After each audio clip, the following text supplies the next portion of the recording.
So I just want to make sure I got this right. Spirit Airlines just shut down today. When you, the people that voted for Trump, seriously, that voted for this particular administration, this is got to be some of the most bananas shit I've ever seen in my life. I was like, damn, that was very abrupt. Spirit, you have planes in the air down there, and all of a sudden you shut down. Well, here's the groove, and you can check it. Correct me where I'm wrong. I'm going to try to give as succinct a summary of what I understand. Spirit had talked to the government about coming out of bankruptcy, a second bankruptcy. So we're there. The government said we want to purchase stock. Excuse me, we want to own 90% of the company. But you have to use 50% of your planes to support our military personnel. Spirit said, fuck that. We'd rather shut down. They would rather 17,000 people, the government, as opposed to use their planes to support the U.S. military complex. Now, let's get out of all of that. You have a president that's supposed to be this great businessman, this great negotiator. And this is specifically aimed at poor white people, lower middle class white people who work for Spirit.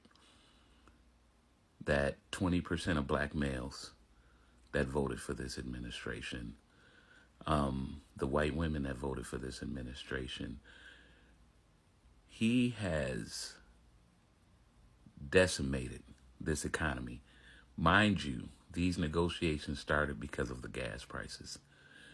You start an unjust war. I'm just going to keep it as I understand it, and I could be wrong. You start an unjust war because Israel has pictures or knowledge of you raping young girls. You don't. That's basically what this boils down to. Israel and Russia has information about the president and his allegedly pedophilic acts. Excuse me. And so you start not just war to get attention off of that. Gas prices raise to the point where poor and lower middle class people will be inconvenienced. Even upper middle class people will be inconvenienced to an extent. Grocery prices are out the door. Our beef industry is out the door. A great many of our service industries are out the door. People they're not going out to eat.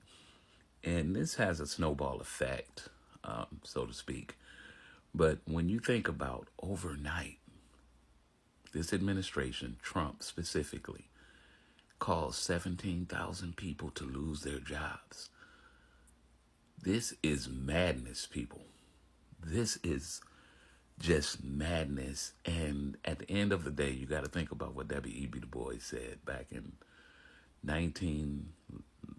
early 1920s, late 1970s, 1970, about 1910s, 1920s, excuse me.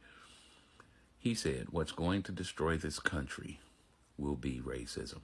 But it won't be because white people's attacks on black people. That'll be the base cause. But the thing is, they will side with anybody to hurt us, and they will even hurt themselves. I knew this. There was a study done between the sociology department, if I'm not mistaken, at Southern and LSU, and they asked 5,000 people in Louisiana, all white, who were conservative, and they said, who would make a better president of the country, Putin or Obama? And about 90% of them said Putin. At that stage, it's over. We know it's over. The fact that 58%, 60% of white women still voted for this, having their freedoms taken away. Even at 20% of black males, and we understand, they're what we call handkerchief head, coon. black males out there.